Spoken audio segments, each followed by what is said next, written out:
name is Jay Leavitt. I'm the owner of Deep Groove Records.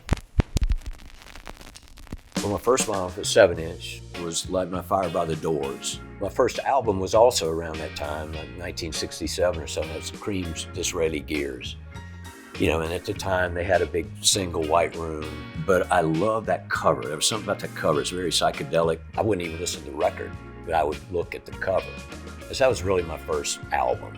My love for music, my dad was a music lover. He was a World War II veteran, built his own little stereo system, which I think a lot of World War II vet guys at the time did. He bought his speakers, put the needle in the groove. Even then, when you were 7, 8 years old, there was just a thrill about that to me. I loved it from the beginning. And if anything, I guess that's where it comes from. Mainly my dad. The way they pressed records, it created this indentation that circled the label. And they call that a deep groove. A lot of people think that it's in the grooves itself, but it's in that indentation in the pressing process. And that lasted through the 50s into the early 60s.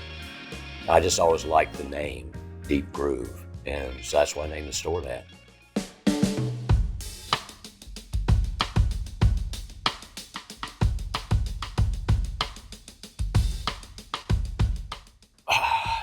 The person that really is responsible for me doing this was Connie Carroll. We were living together. She owned Halcyon Vintage, which is down the street from Deep Groove.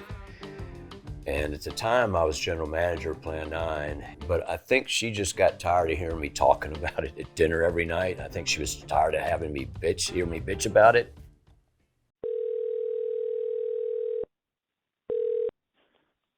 I am Connie Fox Carroll, and I am the founding mother of Halcyon Vintage. Oh, I'm so excited to talk about that. So here's what happened, Sam.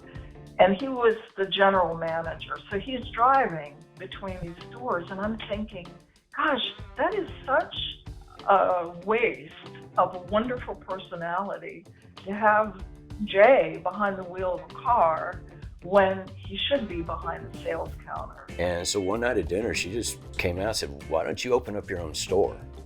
I'd never thought about it, but it planted the seed. And that was really the beginning of even contemplating doing this.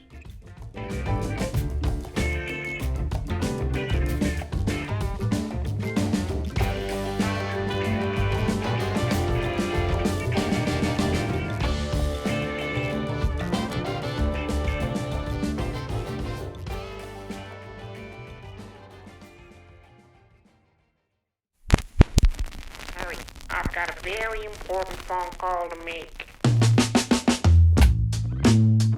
My name is Cloud. I manage Deep Groove Records, and I've been working there for about 8 years and going there even longer. We hired Cloud around 2015 and was experiencing a little bit of a slide down. I don't really know what I would be doing if I wasn't managing a record shop. And he's been instrumental in the last 8 years since we hired him in bringing this to another level. He's pretty much a perfect employee. I'd say maybe 90%. Jay Leavitt is passionate, sweet, and stubborn. In a good way. Jay is stubborn because he's passionate about the shop, and he cares about things done in a way that reflect the shop in a good light, but he's not afraid to tell you his opinion if he thinks you're wrong, which is also why I love him. Cloud is a huge influence on me. You know, he turns me on to things that I would have never heard, didn't know about. We're such a small city. It's really cool seeing these shops stay supported, really happy how well the shop's doing and seeing how much Deep Groove has impacted other people's lives too. I have no idea how many records we have. I should as a businessman. I should know the inventory. Have absolutely no clue. Eric Eaton. I live in Richmond, Virginia. I think I have about 4,000 records.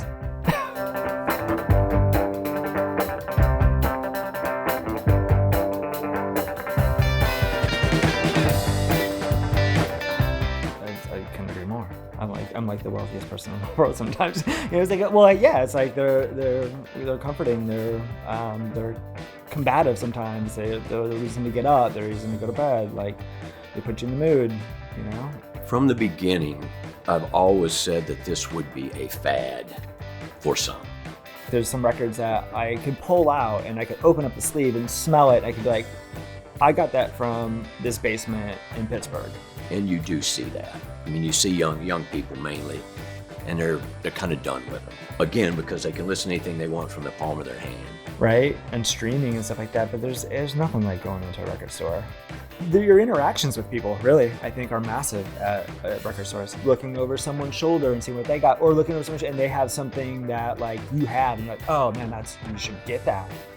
It's continued.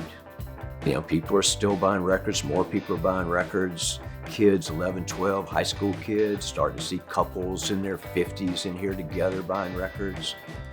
It's just something that people love to do.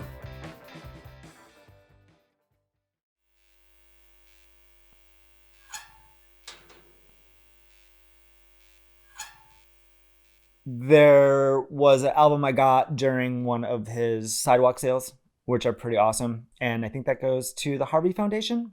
It just seemed impossible that something so bad could happen to something so good. Well, I was working at Plan 9 on January 1st, 2006. I was a manager. Catherine owned World of Mirth, the toy store across the street. And I was about to leave about 5:45, and I could see the reporter from the Times-Dispatch, the movie reviewer, coming down the aisle with a reporter's notebook in his hand. He told me about what happened. I had to walk away because Catherine bought all the toys. I still use her password to order postcards. And so it was very close. She was a friend. Kathy, that store, that family was so beloved. They were another Jay Leavitt. And the money in the foundation goes for arts and music education in Richmond City schools. So it's something we take very seriously. We love doing it. So I've always wanted to try and keep the Harvey's memory alive in this town. I think it's important that people don't forget.